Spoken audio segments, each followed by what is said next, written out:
Hello बच्चा लोग, सलाम नमस्ते सत श्री अकाल। मैं हूं आपका बायो टीचर विजय सर। तो बायो की इस जर्नी में बच्चों अपन आखिरी पड़ाव तक पहुंच चुके हैं। तो ये अपना सेकेंड लास्ट चैप्टर होने वाला है जिसका नाम है आर इन्वायरमेंट। इसके बाद एक लास्ट चैप्टर जो अपन डिस्कस करेंगे वो है मैनेजमेंट ऑफ नेचुरल रिसोर्सेज। तो जो चैप्टर है आर इन्वायरमेंट एक बहुत ही अहम भूमिका निभाता है आपके बोर्ड्स के एग्जाम में, और साथ ही साथ में कॉम्पिटेटिव एग्जाम में भी फूड चेन, फूड वेब वगैरह से काफ़ी सारे क्वेश्चन पूछ लिए जाते हैं। तो मेरे प्यारे बच्चों, बिना कोई टाइम वेस्ट किए चलिए शुरू करते हैं। तो बच्चों की जैसा आप देख रहे हैं, ये जो है एक इंसान का हाथ है जिसने इस धरती को पकड़ रखा है। तो ऐसा नहीं है कि इंसान जो है वो धरती को ऐसे हाथ से उठा सकते हैं। ये इमेज ये डिपिक्ट कर रही है कि धरती का जो नेचुरल इकोसिस्टम है या फिर धरती के जो नेचुरल रिसोर्सेज हैं वो अपने हाथ में है। ये अपन पर डिपेंड करता है अपन उसको कैसे कंट्रोल कर सकते हैं और कैसे उसको सस्टेनेबल डेवलपमेंट कर सकते हैं, सस्टेनेबल यूज़ कर सकते हैं। अब आज आप देख रहे हो अपने जो कई सारी कंट्रीज हैं वो कार्बन फुटप्रिंट को कम करने की बात कर रही हैं। कार्बन फुटप्रिंट कम करने का मतलब है कि जो ग्रीन हाउस गैसेज हैं जैसे कार्बन डाइऑक्साइड वगैरह, इसकी जो परसेंटेज है अमाउंट उसको कम करना है। जैसे जापान हो गया, ठीक है, इंडिया भी इस चीज़ में भागीदारी कर रही है। अब देखिए इंडिया जो है इलेक्ट्रिक गाड़ियों पे काफ़ी जोर दे रही है। जो अपने मोदी जी हैं वो भी इलेक्ट्रिक व्हीकल्स पे काफ़ी जोर दे रहे हैं। BS4 BS6 क्यों आ रहा है? ताकि जो एमिशंस हैं, एमिशंस यानी जो पॉल्यूटेंट्स है वो कम से कम अपनी गाड़ियों से निकलें। तो ये पूरा का पूरा इंसान पे ही डिपेंड करता है कि हमें अपनी अर्थ को कैसे संभालना है, कैसे डेवलप करना है और किस तरीके से यूटिलाइज करना है कि ताकि हमारे साथ साथ जो आने वाली पीढ़ी है उसके लिए भी जो अर्थ है वो सस्टेनेबल रहे, रहने लायक रहे और सारे रिसोर्सेज जो हैं वो ऑप्टिमम अमाउंट में अवेलेबल रहें। तो चलिए बच्चों आगे बढ़ते। सार मैंने आपको पूरा समझा दिया। इस चैप्टर में क्या पढ़ने वाले अपन बेसिकली नेचुरल रिसोर्सेज को डिस्कस करने वाले हैं इस चैप्टर के अंदर। अब इन्वायरमेंट क्या होता है? The environment includes our physical surroundings, जैसे एयर हो गई, वाटर बॉडी हो गई, सॉइल हो गई और साथ ही साथ में ऑर्गेनिज्म भी हो गए। इन्वायरमेंट मतलब जो कुछ भी आपको सराउंड कर रहा है। सराउंड में अगर मैं इस रूम की बात करूँ, उसमें कैमरा है, टीवी है, ठीक है, कारपेट है, बेसिकली लैपटॉप है, मशीन्स हैं, माइक है और साथ ही साथ में बहुत सारे माइक्रो ऑर्गेनिज्म है, एयर है, गैसेज हैं। तो ये सब क्या है? ये मुझे सराउंड कर रखा है। तो इन्हें अपन क्या बोलते हैं? Environment. The things or the substances which surround us is known as or are a part of environment। तो इसमें बच्चों लिविंग के साथ नॉन लिविंग दोनों ही चीजें आ जाती है। तो लिख सकते हो आप बायोटिक एंड एबायोटिक, कि दोनों ही चीजें अपने जो एनवायरनमेंट उसको कॉन्स्टिट्यूट करती हैं और दोनों में ही आपस में इंटरेक्शन प्यारे बच्चों चलता रहता है। तो constituents of the environment are dependent on each other, ये एक दूसरे पर निर्भर होते हैं, एक दूसरे पर डिपेंडेंट ये होते हैं। तो इस चीज को भी आप हाईलाइट कर लेना। The uncontrol activities of human beings. देखिए अब अनकंट्रोल का मतलब इसको आप समझिए ऐसे, अनकंट्रोल एक्टिविटी में पॉपुलेशन भी आ सकती है। अब इस चीज को समझिए, आप जब पॉपुलेशन बढ़ती जा रही है, देखिए तो नेचुरल टेंडेंसी बढ़ती ही जाएगी। तो जो पॉपुलेशन बढ़ती जा रही है डे बाय डे, तो अर्थ के जो रिसोर्सेज हैं वो तो लिमिटेड है ना। जो कोल है वो लिमिटेड है, पेट्रोलियम है लिमिटेड है, स्पेस लिमिटेड है। आप समझ रहे हैं बात को। लेकिन पॉपुलेशन बढ़ती जा रही है तो जो रिसोर्सेज का जो स्टॉक है वो ज़्यादा तेजी से जो है खर्च हो रहा है, ज़्यादा तेजी से यूटिलाइजेशन में वो आ रहा है। और कुछ समय बाद ऐसा होगा कि रिसोर्सेज को लेकर लड़ाई होगी, पानी को लेकर लड़ाई होगी, इलेक्ट्रिसिटी को लेकर लड़ाई होगी। आप समझ रहे हैं बात को। ये मैं कुछ एग्जाम्पल दे रहा हूँ, उदाहरण दे रहा हूँ। फ्यूचर के ऐसा हो सकता है कि पानी को लेके भी युद्ध छिड़ जाए कंट्रीज के बीच में। तो क्योंकि रिसोर्सेज लिमिटेड हैं तो ह्यूमन बींग्स को अपनी एक्टिविटीज़ पे कंट्रोल करना पड़ेगा, उन्हें सावधानी पूर्वक यूज़ करना पड़ेगा, वरना अंत नज़दीक ही है प्यारे बच्चों। अब अनकंट्रोल्ड एक्टिविटीज़ में काफ़ी सारी चीज़ें बच्चों आ जाती हैं। जैसे मैं आपको बताऊं, अब डिफॉरेस्टेशन। डिफॉरेस्टेशन का मतलब होता है cutting of trees on large scale. आप चाहे तो लिख सकते हैं डिफॉरेस्टेशन मतलब होता है cutting of trees on large scale. तो ह्यूमन बींग जो है बच्चे वो ट्रीज को कट करते जा रहे हैं और इस कटिंग से क्या होता है बच्चों, जो एयर का बैलेंस है ऑक्सीजन और कार्बन डाइऑक्साइड का वो डिस्टर्ब हो रहा है। भाई अगर आपने जिस काम के लिए पेड़ काटे उतने ही पेड़ आपने लगा दिए तो कोई दिक्कत नहीं है, सूनर और लेटर वो बैलेंस है क्रिएट हो जाएगा वापस से। लेकिन आप पेड़ों को काटे जा रहे हो, उसके एवज में कुछ भी आप प्लांट नहीं करते तो बैलेंस क्या हो जाएगा? डिस्टर्ब हो जाएगा। कार्बन डाइऑक्साइड तो प्रोड्यूस होती रहेगी रेस्पिरेशन की वजह से, लेकिन उस कार्बन डाइऑक्साइड को यूज करके ऑक्सीजन बनाने वाला कोई भी अवेलेबल नहीं होगा। तो इस केस में क्या होगा? ग्लोबल वार्मिंग बढ़ेगी। और आपको पता है ग्लोबल वार्मिंग के कितने सारे बैड इफेक्ट्स होते हैं, इल इफेक्ट्स होते हैं। ये सब अपन पढ़ चुके हैं और 6th क्लास से पढ़ते हुए आ रहे हैं। साइंस में भी पढ़ रहे हैं अपन और SST में भी पढ़ रहे हैं ग्लोबल वार्मिंग के काफ़ी सारे साइड इफेक्ट्स। और ये तो एक डिफॉरेस्टेशन की बात करी, ऐसे कई सारी चीज़ें, माइनिंग हो गई, अनकंट्रोल्ड माइनिंग हो गई, फिशिंग हो गई, हंटिंग हो गई। एक चीज़ मैं बताऊँ, इलीगल हंटिंग को बच्चों पोचिंग बोलते हैं। पोचिंग का मतलब होता है यहाँ पर इलीगल हंटिंग।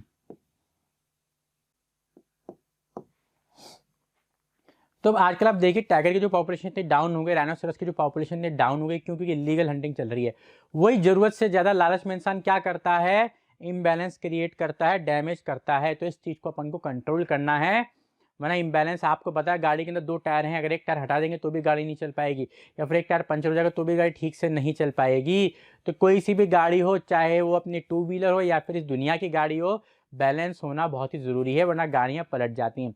और ह्यूमन बींग्स क्या कर रहे हैं, अपनी अनकंट्रोल्ड एक्टिविटी से इस बैलेंस को डिस्टर्ब कर रहे हैं। चलिए आगे बढ़ते हैं। अब biodegradable and non biodegradable waste देखिए, अगर मैं इसको आपको इमेज से ऑब्जर्व करवाऊँ, फ्रूट के छिलके, इसको फ्रूट पील बोलते थे कि मोस्टली यहाँ पे आपकी बेसिकली मुझे दिख रहा है, ये ब्रोकली से लग रही है कुछ, नहीं ब्रोकली तो नहीं है, ये कुछ मेरे ख्याल से चाइनीज़ कैबेज है, ठीक है। ये आपकी नारंगी की पील से छिलके हैं, ये आपके गाजर के छिलके हैं, ये पत्ता गोभी है, और ये प्याज सा मुझे दिख रहा है। अगर मैं यहाँ पर आऊँ तो सब कुछ प्लास्टिक दिख रहा है। तो इमेज से बच्चों आपके माइंड में क्लिक कर जाना चाहिए यार कि कहीं ना कहीं जो लिविंग थिंग से चीज़ आ रही है वो बायोडिग्रेडेबल में होगी, और जो नॉन लिविंग चीज़ें हैं वो नॉन बायोडिग्रेडेबल। हमें इमेज देख के सर समझ में आ रहा है। तो चिंटू बता दें बच्चों को, क्या नहीं सही समझ में आ रहा है गलत? सर बच्चों को सब कुछ सही समझ में आ रहा है। तो चिंटू ने आपकी बात को सही साबित कर दिया। तो जो चीज़ें अपन को प्लांट और एनिमल से ऑब्टेन होती हैं इन जनरल, उन्हें बायोडिग्रेडेबल बोलते हैं। और जो कि मैनमेड होती हैं, जैसे ग्लास, कुछ मेटल्स के आर्टिकल्स, प्लास्टिक वगैरह, सब क्या होते हैं, केमिकल्स, नॉन बायोडिग्रेडेबल। तो चलिए अब इनके डेफिनेशन को अपन 1 बाय 1 समझेंगे सिंप्लीफाइड मैनर में। बायोडिग्रेडेबल, अब देखिए शब्द से अपन पता लगाते हैं, बायो का मतलब होता है लिविंग, और डिग्रेडेबल का मतलब होता है ब्रेकडाउन। वो वेस्ट मटेरियल जिनको लिविंग ऑर्गेनिज्म, जिन्हें अपन सैप्रोट्रॉफ भी बोलते हैं, डिकम्पोजर भी बोलते हैं, जिनका बहुत ही बेहतरीन एग्जांपल है बैक्टीरिया एंड फंजाई, वो अगर इनको ब्रेक कर देते हैं in gradually over a period of time, उन्हें बोलते हैं बायोडिग्रेडेबल सब्सटेंसेस। यानी वो सब्सटेंसेस जिनको bacteria and fungi break down कर देते हैं अपने एक्शन से, उन्हें बोला जाता है बायोडिग्रेडेबल सब्सटेंसेस। देखिए, those waste material which can be broken down to non poisonous, ये नॉन हार्मफुल वे में कन्वर्ट हो जाते हैं in nature in due course of time by the action of micro organism like bacteria and fungi. इस bacteria and fungi को बच्चों saprotroph भी बोला जाता है। These are called saprotrophs. तो जो सैप्रोट्रॉफ्स होते हैं प्यारे बच्चों, इन्हें डिकम्पोजर के नाम से भी जाना जाता है। और यही सैप्रोट्रॉफ या फिर जो डिकम्पोजर होते हैं, ये बायोडिग्रेडेबल वेस्ट को ब्रेक डाउन करने की क्षमता रखते हैं। ये अपने एक्शन में स्पेसिफिक होते हैं। जो भी डिकम्पोजर होते हैं या सैप्रोट्रॉफ होते हैं, जिनका एग्जाम्पल है bacteria and fungi, they are specific in their action. Specific in their action होने से मतलब है कि ये उस चीज़ को ब्रेक डाउन करने की क्षमता रखते हैं। तो जो भी चीज़ बायोडिग्रेडेबल, जो जिस चीज़ को भी ब्रेक डाउन कर देते हैं, उसे बायोडिग्रेडेबल सब्सटेंसेस बोल देते हैं। तो आम तौर पे जो भी चीज़ें प्लांट और एनिमल से अपन को ऑब्टेन होती है, उन्हें अपन बायोडिग्रेडेबल बोलते हैं। जैसे एनिमल बोन्स, लेदर, वूल, ये सारी चीज़ें कहीं ना कहीं या तो प्लांट से आ रही है फिर एनिमल से आ रही है। अगर मैं बात करूँ एनिमल बोन्स की, एनिमल से आ रही है, लेदर एनिमल से आ रहा है, वूल भी एक तरीके से एनिमल से आ रहा है। यहाँ पर आप चाहो तो लिख दो फ्रूट पील्स, फ्रूट के छिलके, फ्रूट पील का मतलब फ्रूट के छिलके, लेफ्ट ओवर फूड, ये सारे अपन को प्लांट और एनिमल से मिल रहे हैं। और इनको जो आपके डिकम्पोजर होते हैं वो ब्रेक डाउन कर देते हैं इनटू नॉन पॉइजनस सब्सटेंसेस। इन्हें बोलते हैं अपन बायोडिग्रेडेबल। देखिए मैंने आपको समझाया था, क्योंकि इनकी प्रॉपर्टी होती है being specific in their action, being specific in their action, क्योंकि स्पेसिफिक होते हैं अपने एक्शन में, तो वेस्ट मटेरियल को ब्रेक डाउन करने की क्षमता रखते हैं। जिनको इन्होंने ब्रेक डाउन कर दिया वो बायोडिग्रेडेबल की श्रेणी में आ गए, जिनको नहीं करा वो नॉन बायोडिग्रेडेबल वेस्ट की श्रेणी के अंदर आ जाते हैं। Those waste material which can not, बस पूरी डेफिनेशन में कैन नॉट लगा दो, which cannot be broken down to non-poisonous substances in nature in due course of time by the action of microorganisms like bacteria and fungi are called non-biodegradable waste। इनको बोलते हैं बच्चों non-biodegradable waste। आइए बच्चों बात समझ में। तो जो माइक्रो ऑर्गेनिज्म जैसे बैक्टीरियन फंजाई जो ब्रेक डाउन नहीं कर पाते जिन चीज़ों को into non poisonous substances in simpler form, उन्हें बोलते हैं नॉन बायोडिग्रेडेबल वेस्ट। अब इसमें आमतौर पे मैन मेड चीज़ें आती है, जैसे आपका केमिकल हो गया DDT, dichloro diphenyl trichloroethane. Learn कर लीजिए, कई बार फुल फॉर्म आ जाता है डाइक्लोरो डाइफिनाइल ट्राइक्लोरोइथेन, डी से डाइक्लोरो, डी से डाइफिनाइल, टी से trichloroethane. Dichloro diphenyl trichloroethane, dichloro diphenyl trichloroethane, dichloro diphenyl trichloroethane. तो बेसिकली जो DDT है वो एक तरीके से केमिकल है जिनका यूज़ अब बंद हो गया। पेस्टिसाइड था बेसिकली, पेस्टिसाइड यानी ऐसा सिंपल वर्ड्स में मैं आपको समझो तो कीड़े मकोड़े को भगाने वाला पाउडर था जिसको अपन पेड़ों में छिड़कते थे, खेतों में छिड़कते थे। तो क्योंकि नॉन बायोडिग्रेडेबल था तो पेड़ों के अंदर चला जाता था, फिर इंसान इसको खाता था तो इंसान के अंदर भी चला जाता था। तो ये बायोलॉजिकल मैग्निफिकेशन कॉज करता था। मैं आगे समझाऊंगा बायोलॉजिकल मैग्निफिकेशन क्या होता है। प्लास्टिक हो गए, सिंथेटिक फाइबर हो गया, ग्लास मेटल, ये सब क्या है, नॉन बायोडिग्रेडेबल हैं, क्योंकि जो माइक्रो ऑर्गेनिज्म होते हैं वो इन्हें ब्रेक डाउन नहीं कर पाते, इसलिए बोलते हैं नॉन बायोडिग्रेडेबल सब्सटेंसेस। आमतौर पे कैसे आप डिफ्रेंशिएट कर सकते हो, जो भी प्लांट और एनिमल से ऑब्टेन होता है वो सभी आमतौर पे अपन बायोडिग्रेडेबल में रखते हैं, और जो मैन मेड होता है उसे अपन नॉन बायोडिग्रेडेबल में रखते हैं। जैसे DDT हो गया, प्लास्टिक हो गया, synthetic fibre, glass metal articles etcetera, तो सारे क्या होते हैं, नॉन बायोडिग्रेडेबल सब्सटेंसेस की कैटेगरी में आते हैं। चलिए अब आगे बढ़ते हैं बच्चों। अब इकोसिस्टम, अब अगर अपन इस इमेज को देखें तो आपको पता पड़ेगा यार यहाँ पे रॉक्स हैं, वाटर है, टर्टल है, ठीक है, फिशेज हैं, और कुछ ग्रीन वाटर प्लांट्स भी मुझे इसके अंदर दिख रहे हैं आसपास में। देखिए पीछे देखोगे तो ग्रीन ग्रीन आपको एक्वेटिक प्लांट्स भी दिख जाएंगे। तो कहीं ना कहीं विजय सर ने इस इकोसिस्टम के अंदर प्लांट्स, एनिमल्स और रॉक्स को डाल रखा है, कहीं ना कहीं लिविंग और नॉन लिविंग थिंग का यहाँ पे फंडा होने वाला है। तो वही चीज़ अपन डिस्कस करते हैं। इकोसिस्टम क्या है, एक यूनिट है, एक सिस्टम है जिसके अंदर लिविंग और नॉन लिविंग थिंग्स साथ में रहती हैं और एक दूसरे को अफेक्ट करती ही रहती हैं। So a system which is self contained, मतलब अपने आप में जो है वो आत्मनिर्भर होता है, जिसमें आपको लिविंग और नॉन लिविंग चीज़ें देखने को मिल जाती हैं। अब आत्मनिर्भर कैसे, अगर मैं जंगल में जाऊं तो जंगल में ह्यूमन का इंटरफेरेंस ना के बराबर होता है, फिर भी जंगल चल रहा है, जानवर जी रहे हैं, रिप्रोड्यूस कर रहे हैं, पेड़ पौधे फल फूल रहे हैं, फ्रूट्स बन रहे हैं, वेजिटेबल्स बन रहे हैं, सारे लिविंग ऑर्गेनिज्म सर्वाइव कर रहे हैं, डेथ हो रही, तो एक तरीके से अपने आप वो चीज़ चल रही है, उसको बोलते हैं सेल्फ कंटेन्ड। तो इकोसिस्टम क्या होता है, इकोसिस्टम एक ऐसी यूनिट होती है, एक ऐसा सिस्टम होता है जिसमें लिविंग और नॉन लिविंग यानी कि बायोटिक और एबायोटिक कंपोनेंट्स साथ साथ में रहते हैं और एक दूसरे पर डिपेंडेंट भी होते हैं, ऐसा कह सकते हो, एक दूसरे को अफेक्ट भी वो करते रहते हैं। तो you again you can write it consist of biotic plus abiotic components, इससे बना हुआ होता है। और सेल्फ कंटेंट, उसको एक ही चीज चाहिए बस काम करने के लिए, वो है सनलाइट। सनलाइट मिल जाएगी, बाकी सारा काम ये अपने आप देख लेता है। जैसे फॉरेस्ट की मैं बात करूं, फॉरेस्ट पे सनलाइट गिरती है तो ग्रीन प्लांट्स फोटोसिंथेसिस करते हैं और ऑक्सीजन भी बनाते हैं और फूड भी बनाते हैं। फिर हर्बीवोरस प्लांट्स को खाते हैं, हर्बीवोरस को स्मॉल कार्निवोर खाते हैं, स्मॉल कार्निवोर को लार्ज कार्निवोर खाते हैं। तो बेसिकली सिर्फ सनलाइट की मदद चाहिए, बाकी सारा काम पेड़ पौधे कर देते हैं उस जिंदगी को, उस फॉरेस्ट को आगे बढ़ाने के लिए और अपने आप चलाने के लिए।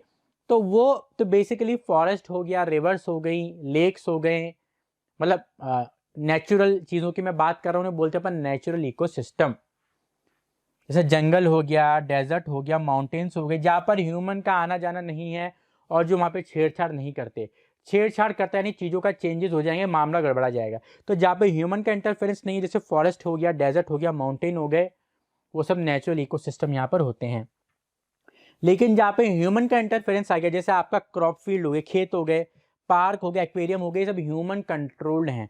भाई पार्क्स में ह्यूमन का इंटरफेरेंस है, कौन से पेड़ लगाने हैं, कौन से हटाने, कौन से जानवर को भगाना है, रखना है, एक्वेरियम में कौन सी मछली रखनी है, कौन सी हटानी है, कैसे ऑक्सीजन सप्लाई करनी है, कैसे साफ सफाई करनी है। तो जहाँ पे ह्यूमन का इंटरफेरेंस आ गया उसको बोलेंगे अपन आर्टिफिशियल इकोसिस्टम।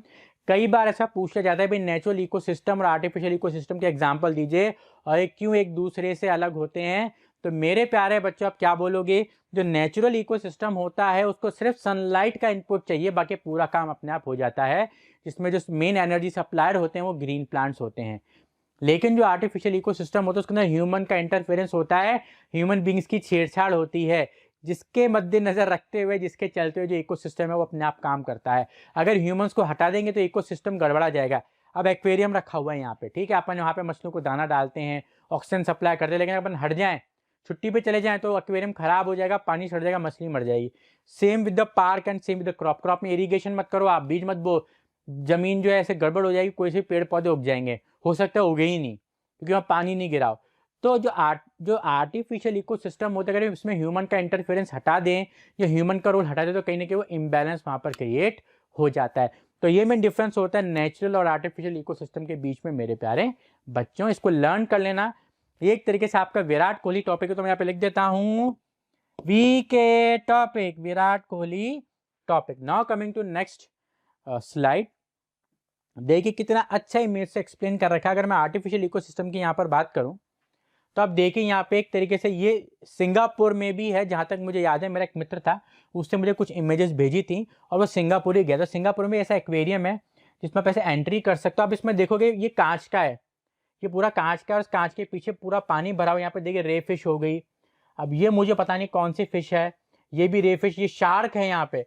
अब शार्क से बड़ी है तो मेरे हिसाब से वेल ही होगी। देखिए ये रे फिश है, यहाँ पे शार्क है, वेल है, मतलब गजब की बात है। वो शार्क भी रखी हुई है, वेल भी रखी है और रे फिश भी रखी हुई है, तो एक्वेरियम ही हो सकता है। तो ये मैन मेरे देखिए यहाँ पे देख रहे हैं, लोग एंजॉय कर रहे हैं, टूरिस्ट आ रहे हैं, प्लांट्स भी हैं, कोरल्स भी हैं, ऐसी बात नहीं। तो पूरा एक सिस्टम बना रखा है जो कि कौन कंट्रोल कर रहा है, उसको ह्यूमन बींग्स कंट्रोल यहाँ पर कर रहे हैं। इसलिए उसको नाम दिया गया आर्टिफिशियल इकोसिस्टम। लेजर पर्पस के लिए यहाँ पर इसको यूज किया जा रहा है। अगर अपन नेचुरल इकोसिस्टम पे, कोई दूर दूर तक कुछ भी आपको इंसान दिखाई नहीं देगा, एकदम मस्त पानी बह रहा है, पेड़ पौधे उग रहे हैं, कितनी खुशी से पक्षी जो यहाँ पर बैठा है, कोई उसको बंद नहीं कर रखा है कांच के अंदर, एकदम खुला है और बहुत खुश है। तो ये है आपका नेचुरल इकोसिस्टम।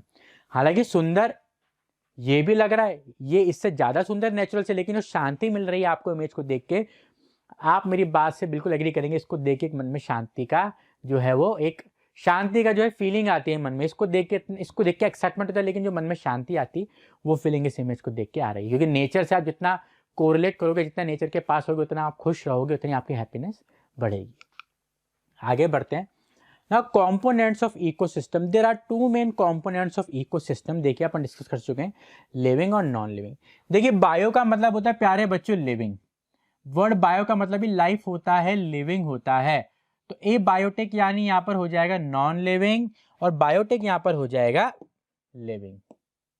ठीक है, तो आप चाहो तो लिख सकते हो, यहाँ पर बायोटेक का मतलब होता है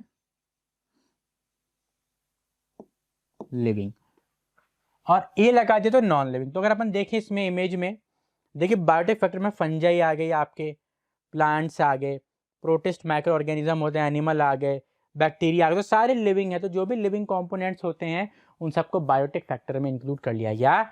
लेकिन मैं बात करूँ एयर की, सैलिनिटी यानी एक तरीके से सैलिनिटी यानी सॉल्ट, जैसे पानी सलाइन यानी पानी नमकीन है, तो ये एयर हो गया, सैलिनिटी हो गई, मिट्टी हो गई, temperature, light, water, mineral, pH, humidity, यानी इसमें एटमॉस्फेरिक एलिमेंट्स भी आ गए, जैसे आपका लाइट हो गया, एयर होगी, साथ ही साथ में नॉन लिविंग थिंग्स आ गई, जैसे रॉक्स, वाटर, सॉइल। तो जो सब नॉन लिविंग थिंग्स है, जिसमें आपके नॉन लिविंग थिंग्स आ गए, एटमॉस्फेरिक एलिमेंट्स आ गए, जैसे टेम्परेचर, सनलाइट, इनको बोलते अपन एबायोटिक फैक्टर। तो इकोसिस्टम में बायोटिक और एबायोटिक फैक्टर साथ में रहते हैं और एक दूसरे को प्रभावित भी करते रहते हैं, मतलब डिपेंडेंट भी होते हैं, आप ऐसा कह सकते हो। आगे बढ़ते हैं ना। Biotic components, biotic component is a community, इसमें प्लांट और एनिमल दोनों ही शामिल होते हैं। और एनिमल्स कितने प्यारे बच्चों, आप माइक्रो ऑर्गेनिज्म को भी इंक्लूड कर सकते हो, which is made up of many different interdependent populations। So biotech में आपके प्लांट, एनिमल, माइक्रो ऑर्गेनिज्म सभी आ जाते हैं जो कि एक दूसरे पे इंटरडिपेंडेंट होते हैं। और अपन को पता भी फूड चेन चलती है। फूड चेन वैसे आपने पढ़ रखी क्लास 7th में, लेकिन आपको पता है फूड चेन में क्या होता है, एक ऑर्गेनिज्म दूसरे को खाता है, दूसरा ऑर्गेनिज्म तीसरे को खाता है और एनर्जी लेता है। तो इंटरडिपेंडेंट तो वैसे ही होते हैं। तो बायोटिक फैक्टर्स में आपके सारे लिविंग ऑर्गेनिज्म आ जाएंगे, चाहे वो प्लांट हो, चाहे वो एनिमल हो, चाहे वो माइक्रो ऑर्गेनिज्म ही क्यों ना हो। अब इसमें 3 तरह के ऑर्गेनिज्म आते हैं प्यारे बच्चों, प्रोड्यूसर, कंज्यूमर और डीकम्पोजर। प्रोड्यूसर को यहाँ पर ऑटोट्रॉफ बोला जाता है। ऑटो का मतलब होता है सेल्फ, ट्रॉफ का मतलब होता है टू प्रिपेयर। ऑटो का मतलब होता है सेल्फ, ट्रॉफ का मतलब होता है प्रिपेयर। तो जहाँ पे भी वो ट्रॉफ आ जाएगा उसका मतलब हो जाएगा प्रिपेयर करना। तो ये बात आपको प्यारे बच्चों पता होनी चाहिए, है ना। नहीं पता तो अभी याद कर लीजिए। तो बेसिकली 3 तरह के ऑर्गेनिज्म होते हैं। पहला तो हो गया प्रोड्यूसर। प्रोड्यूसर में आमतौर पे ग्रीन प्लांट्स आते हैं या फिर कुछ ब्लू ग्रीन एल्गी होते हैं जो अपना खाना खुद बनाते हैं by the process of photosynthesis. इन्हें ऑटोट्रॉफ भी बोला जाता है, प्रोड्यूसर भी। कंज्यूमर हो गए, कंज्यूमर को हेटेरोट्रॉफ बोला जाता है क्योंकि अपना खाना खुद नहीं बनाते, ये दूसरे ऑर्गेनिज्म पे डिपेंडेंट होते हैं अपने फूड की रिक्वायरमेंट के लिए। डिकम्पोजर भी अपने डिस्कस कर लिया, बैक्टीरिया एंड फंजाई होते हैं, इन्हें हेटेरोट्रॉफ भी बोला जाता है या फिर सैप्रोफाइट्स भी इनको बोल दिया जाता है। तो इनके बारे में बच्चों अपन 1 बाय 1 डिटेल में डिस्कस करने वाले हैं। उससे पहले एबायोटिक फैक्टर की ओर अपन नजर घुमा लेते हैं। तो एबायोटिक कंपोनेंट्स क्या होते हैं, इसमें आपके फिजिकल एनवायरनमेंट आ गया, जैसे सॉइल, वाटर एंड एयर। तो 2 चीजें, एक तो फिजिकल एनवायरनमेंट और एक इनऑर्गेनिक सब्सटेंसेस। फिजिकल एनवायरनमेंट में सॉइल, वाटर, स्टोन एटसेट्रा, और इनऑर्गेनिक सब्सटेंस में कार्बन डाइऑक्साइड, नाइट्रोजन गैसेस वगैरह। और इसमें क्लाइमेटिक फैक्टर भी आ जाते हैं। ये बात बच्चों मैंने नोट में डाली और अब चाहते हो उसको विराट कोहली टॉपिक भी बोल सकते हो। इसके अंदर आपके क्लाइमेटिक फैक्टर साथ जैसे लाइट हो गया, टेम्परेचर हो गया, ह्यूमिडिटी हो गई, तो ये सब भी इसके अंदर आ जाते हैं। Physical environment, inorganic substances and your atmospheric elements, तो ये सारी चीजें किसमें आती हैं, एबायोटिक कंपोनेंट्स में आ जाती हैं। इकोसिस्टम का फंक्शन क्या होता है और ये कैसे काम करता है, the functioning of an ecosystem. देखिए, जो भी इकोसिस्टम होता है उसको सनलाइट चाहिए होती है, बाकी सारा काम अपने आप ग्रीन प्लांट्स कर देते हैं। सनलाइट आई, जो भी ग्रीन प्लांट्स थे उन्होंने उसको सनलाइट को ट्रैप करा, फोटोसिंथेसिस करा और फूड बना इन दी फॉर्म ऑफ ग्लूकोज।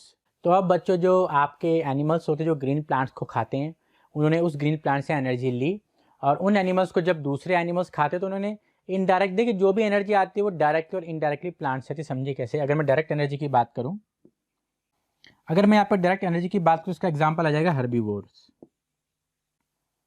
या हार्बीवोरस एनिमल्स। ये डायरेक्ट एनर्जी इनको प्लांट से मिलती है। अगर मैं इनडायरेक्ट एनर्जी की बात करूं तो इसमें आ जाएंगे कार्निवोरस एनिमल्स।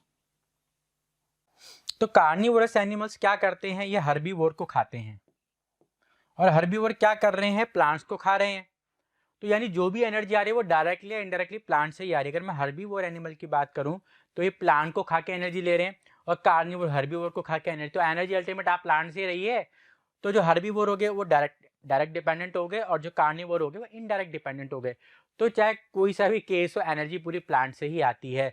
तो इकोसिस्टम की फंक्शनिंग कैसे चलती है, वो चलती है सोलर एनर्जी से, क्योंकि प्रोड्यूसर क्या करते हैं, ग्रीन प्लांट्स को प्रोड्यूसर बोलते हैं क्योंकि वो फूड प्रिपेयर करते हैं in the form of glucose by the process called photosynthesis. तो अब ये जो एनर्जी आ रही है वो डायरेक्टली इनडायरेक्टली प्लांट से ही आ रही है, और इसी एनर्जी को यूज करके इकोसिस्टम जो है वो फंक्शनिंग करता है यहाँ पे। तो इस तरह से बच्चों, अब अपन इस टॉपिक को भी डिस्कस कर लिया है। अब नेक्स्ट स्लाइड की अपन बात करते हैं, producer, consumer and decomposer. Producer यानी जो खुद प्रोड्यूस करता है, बनाता है, क्या प्रोड्यूस करता है, प्रोड्यूस फूड, किसकी फॉर्म में, in form of glucose, in the form of glucose. अब ये बात आपको समझनी होगी बच्चों यहाँ पे। अब कई बच्चों के मन में से सवाल उठ रहा होगा कि सर मम्मी भी तो खाना खुद बनाती है, तो फिर मम्मी को प्रोड्यूसर क्यों नहीं बोलते। बिल्कुल सही बात है, मम्मी खाना बनाती है, मम्मी मैगी नहीं बनाती, मम्मी पास्ता नहीं बनाती, लेकिन मम्मी पालक बनाती है, मम्मी लौकी बनाती है, मम्मी करेला, मम्मी पिज्जा नहीं बनाती, मम्मी सैंडविच कम बनाती है, लेकिन मम्मी टमाटर की सब्जी बनाती है, आलू के पराठे बनाती तो है ना। तो मम्मी को प्रोड्यूसर क्यों नहीं बोला जाता। तो आज मैं आपका डाउट क्लियर कर रहा हूं, मम्मी बनाती नहीं है, मम्मी तो कुक करती है। खाना तो अपन मार्केट से लेके आते हैं ना। अगर आप नॉनवेज लेके आ रहे हो, अंडे, चिकन, तो ये सब प्लांट सोर्स, एनिमल सोर्स से आ रहा है। और अगर आप फ्रूट्स, वेजिटेबल्स, तो प्लांट सोर्स से आ रहा है। तो बेसिकली फूड तो अपन थोड़ा ना, फूड तो अपन लेके आ रहे हैं। या तो मिल्क हो गया तो एनिमल सोर्स हो जाएगा, वेजिटेबल्स, फ्रूट्स हो गए तो प्लांट्स। तो फूड तो अपन लेके आ रहे हैं और अपन उसको कुक करने का काम कर रहे हैं। बेसिकली अपन तो नहीं, मम्मी कुक करने का काम करती है, इसलिए अपन लोग प्रोड्यूसर नहीं होते।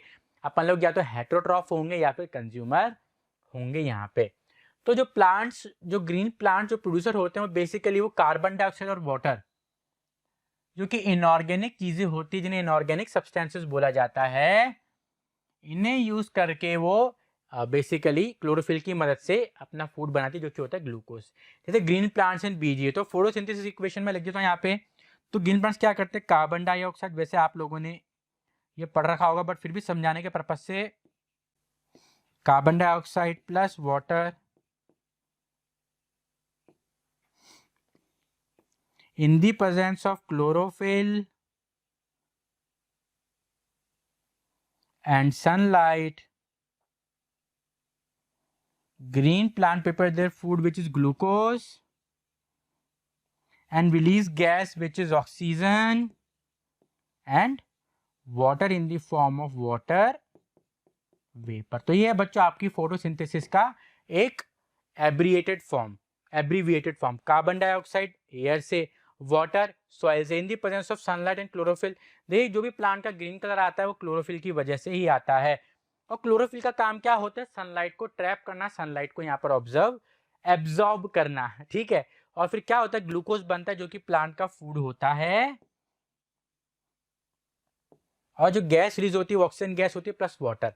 तो बच्चों जो फूड स्टोर होता है ना, इस बात को लर्न कर लेना, जो फूड स्टोर होता है वो स्टार्च की फॉर्म में होता है, store in the form of starch, store in the form of starch. चलिए अब आगे बढ़ते हैं अपन। अब कंज्यूमर, अब देखिए इसमें बीजीए का फुल फॉर्म होता है ब्लू ग्रीन एल्गी, बीजे यानी ब्लू ग्रीन एल्गी। तो बेसिकली ग्रीन प्लांट के साथ साथ जो बीजीए होती ब्लू ग्रीन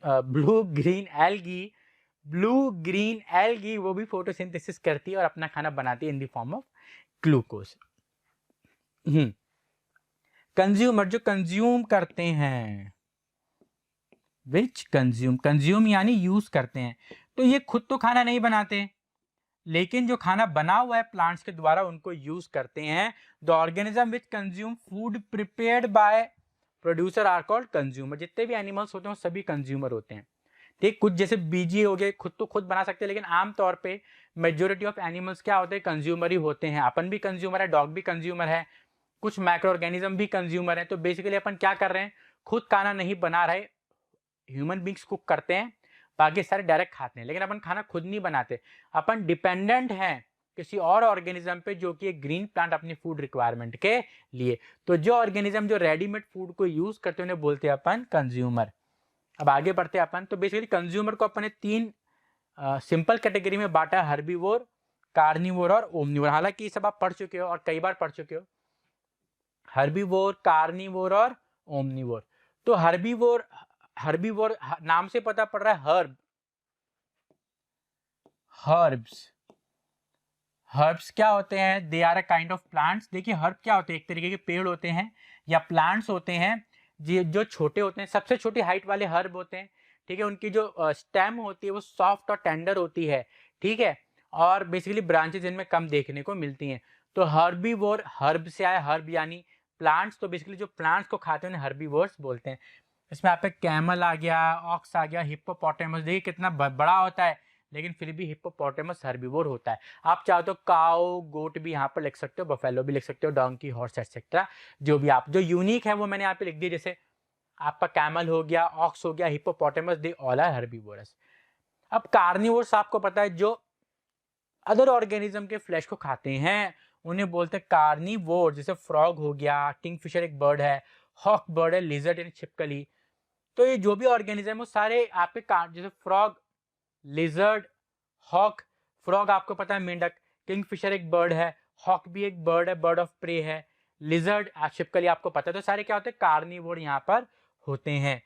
अब ये बच्चों यहाँ पे विराट कोहली टॉपिक है, विराट कोहली टॉपिक। तो उसको भी दो में बांटा गया, स्मॉल कार्निवोर और लार्ज कार्निवोर। ध्यान से सुनना बच्चों को, स्मॉल और लार्ज कार्निवोर्स में आमतौर पे प्रॉब्लम रहती है। स्मॉल कार्निवोर्स वो होते हैं जो कि हर्बीवोर्स को खाते हैं। जैसे आप एग्जांपल के तौर पे फ्रॉग, लिजर्ड एटसेट्रा, ये सब क्या है, स्मॉल कार्निवोर्स हैं, ये आपके हर्बीवोरस एनिमल्स को खाते हैं। और लार्ज कार्निवोर वो होते हैं जो कि स्मॉल कार्निवोर को खाते हैं, यहाँ पे हर्बीवोर को भी खा सकते हैं, ठीक है। इसमें एग्जांपल लायन, टाइगर, हॉक ये सब आ जाता है। अच्छा, अब स्मॉल कार्निवोर को सेकेंडरी कंज्यूमर भी बोलते हैं और लार्ज कार्निवोर को टर्शरी कंज्यूमर भी बोलते हैं, इसको लर्न कर लेना। Small carnivore secondary consumer, large carnivore, tertiary consumer. अब बात करते हैं ओमनीवोर्स की। भाई मारुति की ओमनी वैन आती है, उस मारुति की ओमनी वैन का मल्टीपर्पस यूजेस को आप टैक्सी के तौर पे यूज कर सकते हो, पर्सनल व्हीकल के तौर पे यूज कर सकते हो, और आमतौर पे मूवी में किडनैपिंग भी सिर्फ मारुति ओमनी के द्वारा ही दिखाई जाती है। तो ओमनीवोर्स क्या होते हैं? वो एनिमल्स होते हैं जो सब कुछ खाते हैं। सब कुछ है मतलब प्लांट भी खाते हैं और एनिमल पार्ट्स भी खाते हैं। क्रो, स्पैरो, मैना, आंट, बियर, ये सब क्या है? आपके ओमनीवोर हैं। एक और इंपॉर्टेंट एग्जांपल देख लो इसमें, कॉकरोच। कॉकरोच भी क्या है यहाँ पर बच्चों? ओमनीवोर है, यानी ये प्लांट पार्ट्स भी खाता है और एनिमल पार्ट्स भी खाता है। नाम से पता पड़ा ओमनीवोर्स। जहाँ पे वर्ड हर भी आ जाए तो यानी हर प्लांट। ओमनीवोर यानी ओमनीवन, मल्टीपर्पज यानी प्लांट भी खाते हैं एनिमल भी खाते हैं, और कार्निवोर अपने आप आपको याद आ जाएगा भाई एनिमल या एनिमल के फ्लैश को खाते हैं। चलिए अब बच्चों आगे बढ़ते हैं इसी बात पे ना। डीकम्पोजर क्या होते हैं? डीकम्पोजर वो सभी माइक्रो ऑर्गेनिज्म होते हैं जिसका एग्जाम्पल है बैक्टीरिया एंड फंजाई, जिन्हें सैप्रोट्रॉफ भी बोला जाता है। इधर मैं लिख रहा हूं सैप्रोट्रॉफ्स, जो कि कॉम्प्लेक्स ऑर्गेनिक मटेरियल को ब्रेक डाउन कर देते हैं डेड प्लांट्स एनिमल्स के इनटू सिंपलर फॉर्म और नॉन पॉइजनस फॉर्म। अब जो बैक्टीरिया फंजाई है क्या करता है? ये अपने बॉडी से कुछ सीक्रेशन निकालते हैं, फिर उससे जो भी ऑर्गेनिक मैटर होता है उसको डाइजेस्ट करते हैं, फिर कुछ पोर्शन तो खुद यूज करते हैं फॉर ग्रोथ एंड मेंटेनेंस, और बाकी अर्थ को लौटा देते हैं। तो यानी रिसाइकलिंग ऑफ न्यूट्रिएंट्स में कौन मदद करता है? डीकम्पोजर करते हैं। यहाँ पे लिखा हुआ है रिसाइकलिंग, ये देखो ये रिसाइकलिंग ऑफ मटेरियल। ये आपका विराट कोहली वर्ड है, विराट कोहली लाइन। तो डीकम्पोजर को सैप्रोट्रॉफ भी बोला जाता है और सैप्रोफाइट्स भी बोला जाता है। अब होता क्या है, ये क्या करते हैं? इसका एग्जांपल है बैक्टीरिया एंड सर्टेन फंजाई। ये अपने बॉडी से सीक्रेशन निकालते हैं और जो भी ऑर्गेनिक मैटर उसको ब्रेक डाउन करते हैं टू सिंपलर फॉर्म में, फिर खुद तो कुछ यूज कर लेते हैं फॉर ग्रोथ डेवलपमेंट मेंटेनेंस, बाकी जो अर्थ को लौटा देते हैं, डिकम्पोज कर देते हैं, ब्रेक डाउन कर देते हैं। मिट्टी में है तो मिट्टी को लौटा देंगे ताकि वापस से वो यूज में आ सके। देखिए अगर डिकम्पोजर नहीं होंगे, इस बात को समझना। अब मैंने ये अज्यूम किया कि यार डिकम्पोजर इस धरती से नष्ट हो गए, एक भी नहीं बचा। अब कुछ पेड़ मर गए, गिर गए, कुछ जानवर मर गए, तो एज इट इज पड़े रहेंगे, यानी उनके अंदर जो न्यूट्रिशन पड़ा हुआ है वो उनके अंदर लॉक हो गया, वो वापस से अर्थ को रिटर्न नहीं होगा। मतलब अब जैसा अपन ने प्लांट को ग्रो करा है तो प्लांट क्या करेगा? सॉइल से न्यूट्रिशन लेगा, फिर प्लांट को एनिमल खाएगा तो एनिमल ने वो न्यूट्रिशन लिया, एनिमल मर गया लेकिन डिकम्पोजर नहीं है, तो जो न्यूट्रिशन जो सॉइल से आया था प्लांट के द्वारा वो एनिमल में ही लॉक हो जाएगा, वापस से रिटर्न नहीं होगा। तो एक तरह से न्यूट्रिशन लॉक हो जाएगा ना, तो ये डिकम्पोजर क्या करते हैं? अनलॉक कर देते हैं, मतलब जो भी न्यूट्रिशन आया उस ऑर्गेनिज्म के अंदर, जब ऑर्गेनिज्म की डेथ होती है उस न्यूट्रिशन को वापस से लौटा देते हैं डिकम्पोज करके, ताकि न्यूट्रिशन वापस से रीअवेलेबल हो जाए for the use by the producers. Plants वापस से उसको यूज कर पाए और वापस से नया जो है फूड वो बना पाए। तो ये काम होता है मेन डिकम्पोजर की, कि न्यूट्रिएंट्स की साइकिलिंग में मदद करते हैं। डिकम्पोजर नहीं होगा तो जो भी डेड प्लांट्स एंड एनिमल्स जो न्यूट्रिशन पड़ा हुआ है वो लॉक हो जाएगा, वो वापस से रिटर्न नहीं होगा। तो जब तक आप कुछ दोगे नहीं तो आप कुछ पाओगे नहीं। तो ये धरती भी सिद्ध करती है कि दोगे तभी कुछ आप यहाँ पर पा पाओगे। चलिए अब आगे बढ़ते हैं बच्चों। डीकम्पोजर तो बेसिकली मशरूम है, और मशरूम एक फंगस का बहुत बेहतरीन एग्जाम्पल है। देखिए इस तरह की मशरूम जो रेड कलर की होती है जिसके ऊपर व्हाइट स्पॉट्स होते हैं, इसे टोड स्टूल बोला जाता है। ये जहरीली होती है। देखिए जो मशरूम जहरीली होती है उसको टोड स्टूल बोला जाता है। ये दीज आर पॉइजनस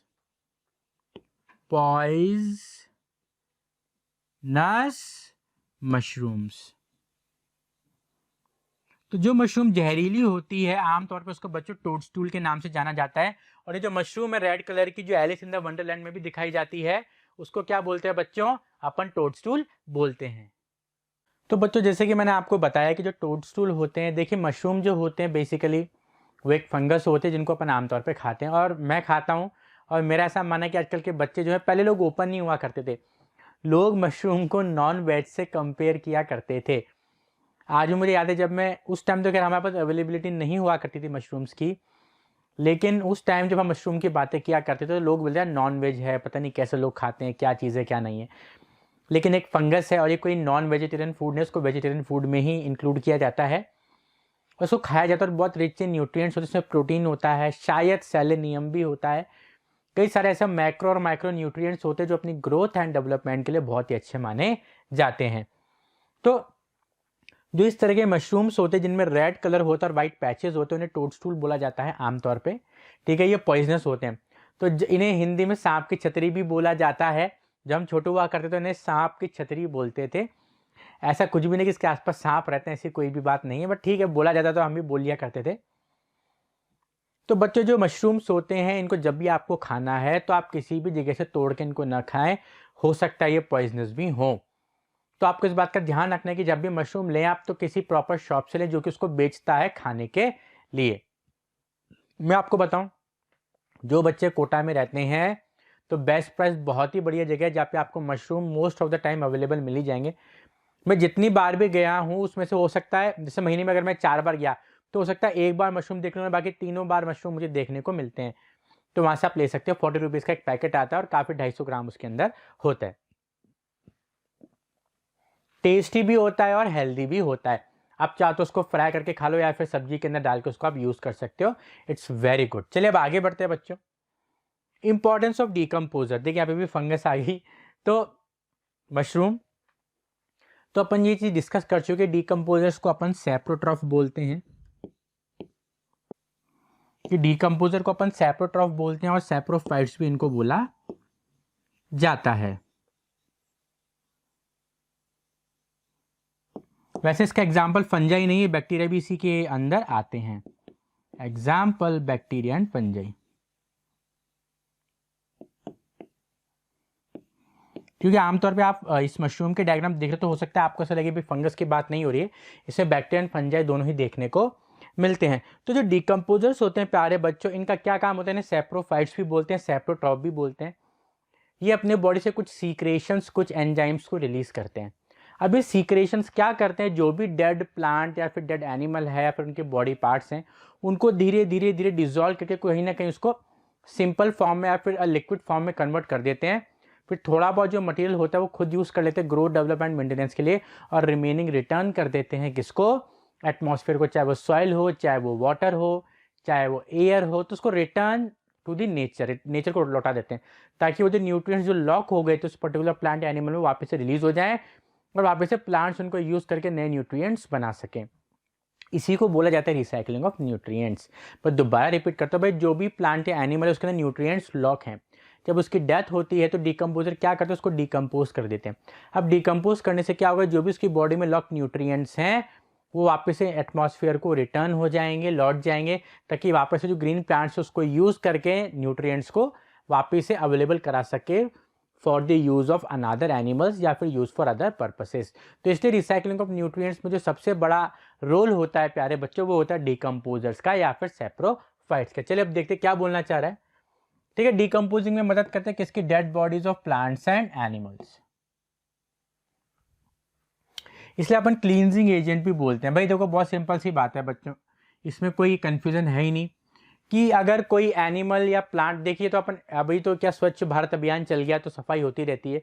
मुझे मान के जो स्वच्छ भारत अभियान नहीं चल रहा तो जो भी एनिमल की डेथ हो गई या फिर पतझड़ हो गया, कुछ भी गिर रहे हैं, तो अगर डीकम्पोजर नहीं होंगे तो वो वहीं वहीं पड़े रहेंगे और एकदम मतलब बीमारियों का घर हो जाएगा वहाँ पे। आप बात को समझ पा रहे हो भाई? कोई अब इतना सा मान के चलो भाई, कोई गाय भी मर जाती है तो उसके कुछ घंटों बाद ही बहुत गंदी बदबू आती है।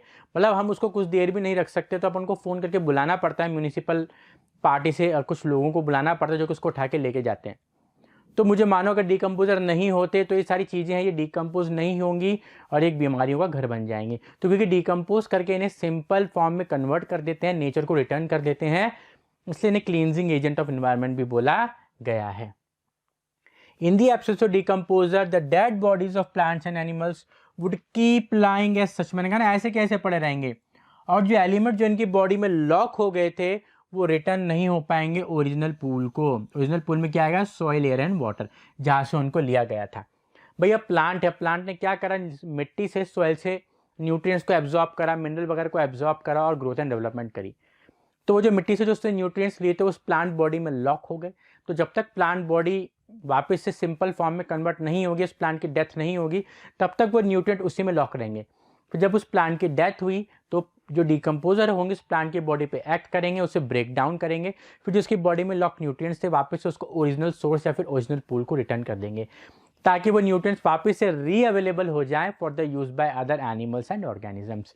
तो इसलिए डिकम्पोजर को अपन बोलते हैं they are the important agents for the recycling of nutrients. चलिए अब आगे बढ़ते हैं ना। फूड चेन, सिंपल सरल भाषा में कौन किसको खा रहा है, इस लंबी चेन को अपन क्या बोलते हैं, फूड चेन।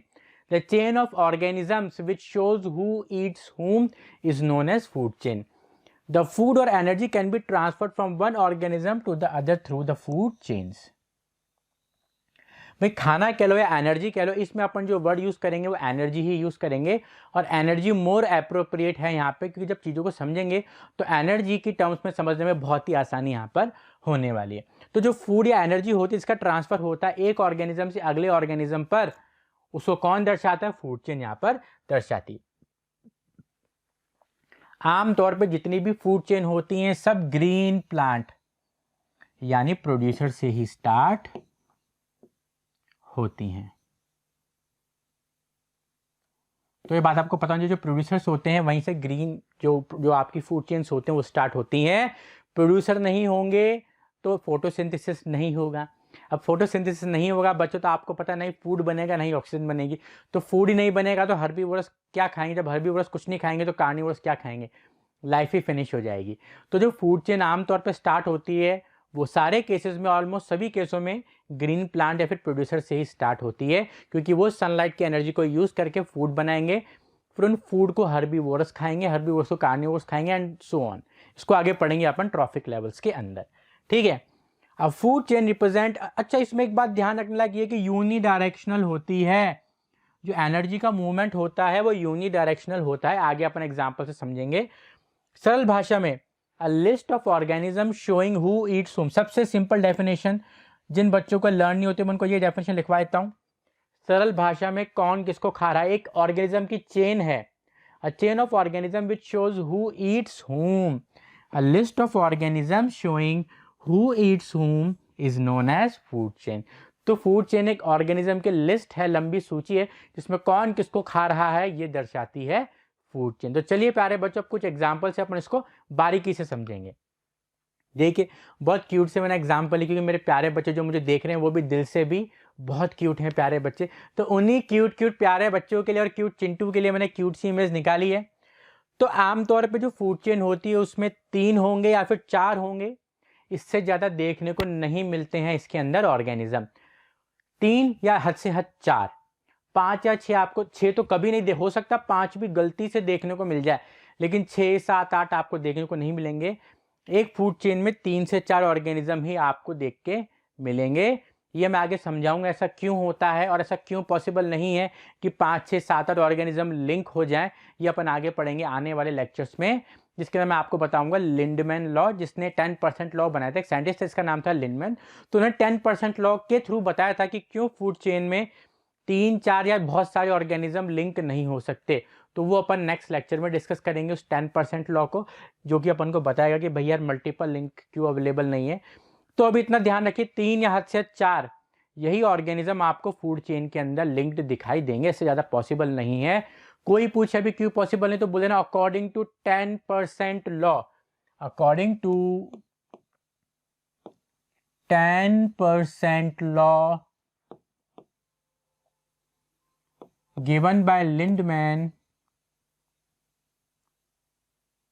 जो लिंडमैन ने जो 10% लॉ दिया था इसके अनुसार जो फूड चेन्स होती हैं उसमें मैक्स टू मैक्स 4 हो जाएगा, फिर कुछ एक स्पेशल केसेस में 5 हो जाएगा, उससे ज़्यादा पॉसिबल नहीं है। अभी कोई पूछो तो इतना बताना, आगे लेक्चर में समझेंगे ऐसा क्यों होता है। तो अगर मैं इस फूड चेन की बात करूं तो यहाँ पे क्या है, कॉर्न है, यानी कॉर्न क्या हो गया बच्चों, यहाँ पर कॉर्न हो गया प्रोड्यूसर,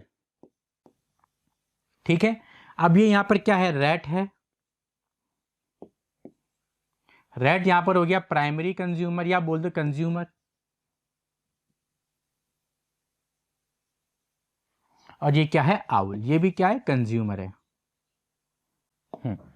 ये है कंज्यूमर 1, ये हो जाएगा कंज्यूमर 2।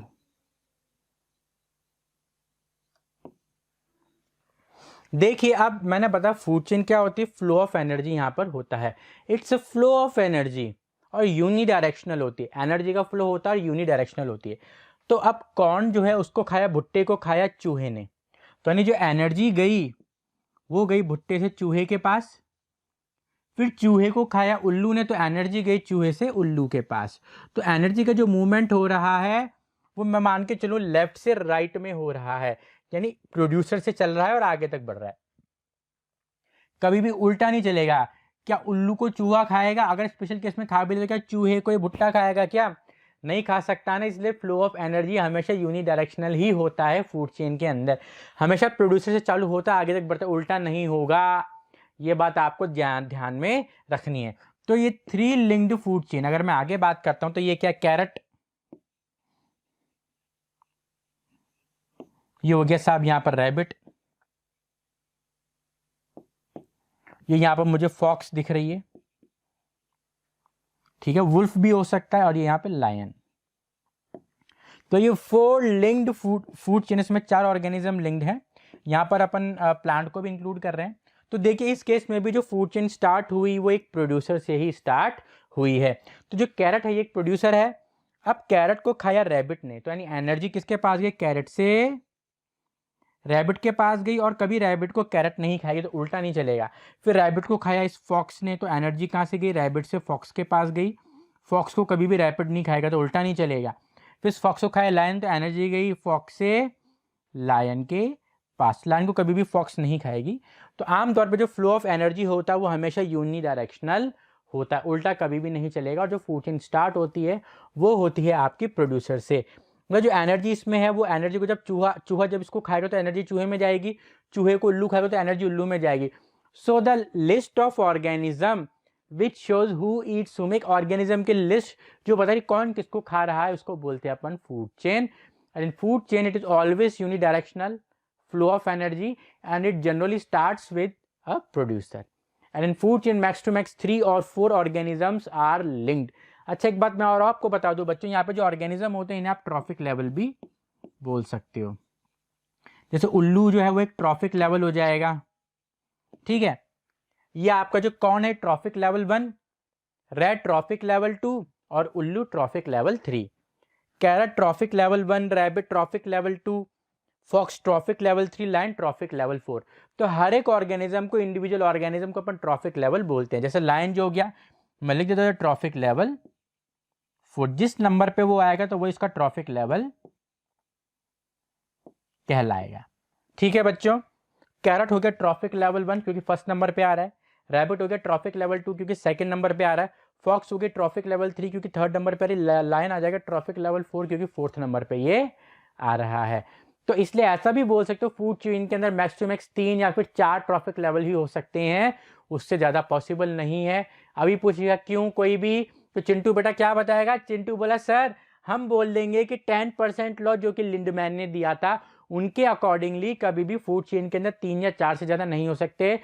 एक आध कोई स्पेशल केस आ जाए जिसमें 5 हो सकते, उससे ज़्यादा पॉसिबल नहीं है according to 10% law given by Lindeman. तो इस 10% लॉ को बच्चों अपन आगे डिस्कस करेंगे डिटेल में क्या होता है क्या नहीं होता। चलिए अब बात करते हैं अपन फूड वेब की। यहाँ पे फूड वेब क्या होता है, द इंटरकनेक्टेड फूड चेन। भाई एक फूड चेन तो होती है, चलो मैं आपको आगे दिखाता हूँ। ये एक फूड चेन, देखिए एक जंगल है, इसको मैं मान लेता हूँ इट इज अ फॉरेस्ट। तो किसी जंगल में कोई एक फूड चेन तो चलेगी नहीं, बहुत सारी फूड चेन चलेंगी और वो आपस में इंटरकनेक्टेड होंगी। इंटरकनेक्टेड का मतलब है कि आपस में जो फूड रिसोर्सेज हैं वो शेयर हो रहे होंगे। अब जैसे मैं ये फूड चेन की बात करूँ, चूहे को खाया बिल्ली ने, बिल्ली को खाया शेर ने, चूहे को खाया बिल्ली ने और रैबिट को भी खाया बिल्ली ने। देखिए बिल्ली जो है फूड सोर्स को शेयर कर रही है, ये जो बिल्ली है ये चूहे को भी खा रही है और रैबिट को भी खा रही है। अब ये चूहा अलग फूड चेन का पार्ट है, रैबिट अलग फूड चेन का पार्ट है। तो जो फॉरेस्ट होते हैं उनमें कई सारी फूड चेन होते हैं और आपस में लिंक होती हैं। लिंक का मतलब एक कॉमन फूड को एक से ज़्यादा ऑर्गेनिज्म भी खा सकते हैं। देखिए अब ये रेड की फूड चेन ये चल रही है, देखो अगर मैं इसको मैं अलग कलर से लूँ तो आपको समझ में आएगी बात। जैसे मैंने ले लिया ग्रीन कलर, तो रेड की जो फूड चेन है कुछ इस तरीके से चल रही है। चूहे को खाया बिल्ली ने, बिल्ली को खाया शेर ने, एक फूड चेन तो ये हो गई। अब मैं दूसरा कलर लेता हूँ बच्चों यहाँ पे आपको समझाने के लिए। अब मैं ले लेता हूँ ऑरेंज कलर। चलो अब ये टमाटो प्लांट है, टमाटो प्लांट को रैबिट ने खाया, रैबिट को बिल्ली ने खाया, ठीक है। और इस बिल्ली को शेर ने खा लिया। तो आप देख लो एक और फूड चेन चल गई। पहली फूड चेन चूहे से चालू हो रही है, दूसरी फूड चेन टमाटर से चालू हो रही है, लेकिन यहाँ पे आके कॉमन मिल गई, यानी वाइल्ड कैट के पास बेनिफिट हो रहा है दो फूड चेन का। तो फूड वेब क्या होता है? बहुत सारी फूड चेन जो कि आपस में इंटरकनेक्टेड होती हैं और फूड रिसोर्सेज को शेयर कर रही होती हैं, उसको फूड वेब यहाँ पर बोला जाता है। तो चलिए समझते हैं अपन। The interconnected food chain operating in an ecosystem, जिसे एक रिलेशनशिप स्टैब्लिश हो जाती है अलग अलग स्पीशीज के बीच में, उसे बोलते हैं अपन food web. So the interconnected food chain operating in an ecosystem. Ecosystem बच्चों आपको पता है बायोटिक और एबायोटिक कंपोनेंट मिलकर एक इकोसिस्टम को बनाते हैं। बायोटिक यानी लिविंग, एबायोटिक यानी नॉन लिविंग, तो दोनों मिलकर एक इकोसिस्टम को बनाते हैं, उसको अपन बोलते हैं, इसको बोलते हैं इकोसिस्टम। इकोसिस्टम में लिविंग थिंग्स होंगे जिनको बायोटिक बोलेंगे, नॉन लिविंग होंगे जिनको एबायोटिक बोलेंगे, तो दोनों ही मिलकर इकोसिस्टम बनाते हैं। और इकोसिस्टम सेल्फ सस्टेनिंग होता है। सेल्फ सस्टेनिंग यानी अपने आप चलता है, बस एक सनलाइट का इनपुट उसको चाहिए होता है। ये बात अपन ने डिस्कस कर चुके हैं पुरानी वाली स्लाइड्स में। तो इंटरकनेक्टेड फूड चेन जो होती है किसी भी इकोसिस्टम में, वो फूड चेन क्या करती है? आपस में नेटवर्क बनाती हैं और अलग अलग स्पीशी के बीच में एक लिंक बनाती है। जैसे रैबिट वाइल्ड कैट से लिंक हो रहा है, रैट वाइल्ड कैट से लिंक हो रहा है, तो कहीं ना कहीं आपस में कनेक्शन बन गए, इसी को बोलते हैं फूड वेब। यानी फूड चेन का गुच्छा, फूड चेन का वो जाल जो आपस में कनेक्ट हो रहा है और नहीं भी हो रहा है, मतलब वैसे हो भी सकता है नहीं भी हो सकता है, लेकिन आमतौर पे कनेक्शन देखे जाते हैं। अब जैसे मैं इधर बात करूं, देखिए अब ये वाली जो फूड चेन है, इसको अलग कलर से मैं लेता हूं तो आप समझोगे ये कनेक्टेड नहीं है। देखिए ग्रीन कलर लेता हूं मैं, लाइट ग्रीन। अब देखो टमाटर का प्लांट है, गोट, गोट से सीधा लायन, तो ये अलग चल रही थोड़ी सी, ठीक है। और देखिए आप आमतौर पे सब घूम फिर के शेर के पास ही आ रहे हैं, तो ये एक तीसरी फूड चेन है जो अलग चल रही है लेकिन शेर पे कनेक्ट हो रही है। तो ऐसे कई सारी फूड चेन होती है जो कनेक्ट हो भी सकती है, नहीं भी हो सकती है, लेकिन कहीं ना कहीं मोस्ट ऑफ द केसेस में वो कनेक्टेड मिलेंगे आपको और इनके पूरे गुच्छे को फूड वेब बोला जाता है। चलिए आगे बढ़ते हैं। So the network of large number of food chains, network of large number of food chain existing in an ecosystem is called as food web. मतलब जब बहुत सारी फूड चेन होती हैं किसी भी सिस्टम के अंदर जो कि आपस में इंटरकनेक्टेड होती हैं, देखिए अगर इंटरकनेक्टेड नहीं होंगे तो फूड वेब होने का कोई बेनिफिट मिलेगा ही नहीं। भाई बेनिफिट क्या होता है? भाई अगर एक सोर्स खाने का खत्म हो गया है तो दूसरा सोर्स अपने पास ऑल टाइम अवेलेबल रहेगा। अब बिल्ली की मैं बात करूँ, बिल्ली के पास चूहा नहीं है खाने को तो बिल्ली रैबिट को खा सकती है। शेर के पास बिल्ली नहीं खाने को तो शेर फॉक्स को भी खा सकता है, शेर गोट को भी खा सकता है।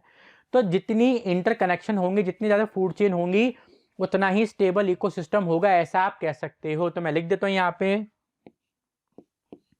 The more complex the food web is,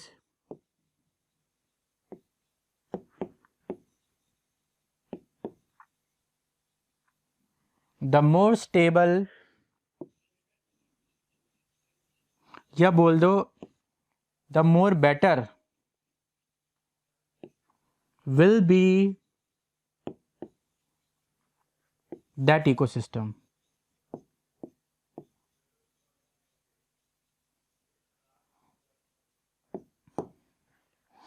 देखिए जितनी ज़्यादा फूड चेन होंगी उतने ज़्यादा इंटरकनेक्शंस होंगे, और जितने ज़्यादा इंटरकनेक्शंस होंगे उतने ऑल्टरनेट फूड जो होगा अवेलेबल होगा खाने के लिए। तो कहीं ना कहीं जो इकोसिस्टम है वो बेटर होगा, जिसमें जो फूड वेब कम कॉम्प्लेक्स होगा। अरे बच्चों बात समझ में? तो इसी को बोला जाता है फूड वेब। तो जितना कॉम्प्लेक्स फूड वेब होगा इकोसिस्टम को उतना ही अच्छा बताया यहाँ पर जाएगा।